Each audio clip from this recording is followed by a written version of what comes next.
Barchaga assalomu alaykum azizlarim. Endi bodringga navbat. Bodringning foydali xususiyatlari haqida gapirib beraman. Qani ketdik. Ozmoqchi bo'lganlar, bir kunda bir stakan bodring suvini ichsangiz, juda ham tez ozdiradi. Bu ishtahani bug'adi. Salatlardan yesangiz, juda ham organizmga ham foydali, ham ozishda yordam beradi. Chunki bu qorinni to'q tutadi.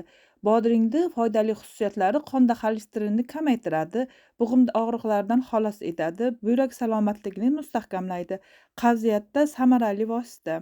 Saraton xavfini bartaraf etadi.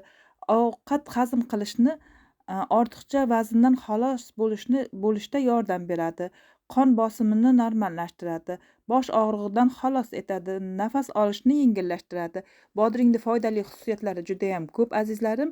Ko'p bodring iste'mol qiling. Salatlaridan, yana nimalaridan to'g'rab yesangiz ham bo'laveradi. Bodring bilasizlar, mazali sabzavot. Bugungi bodring haqida bilganlarim shu. Men bilan birga qoling. Sog' salomat bo'linglar. Keyingi videolarimda ko'rishguncha hammalaring Allohimga omonatsizlar.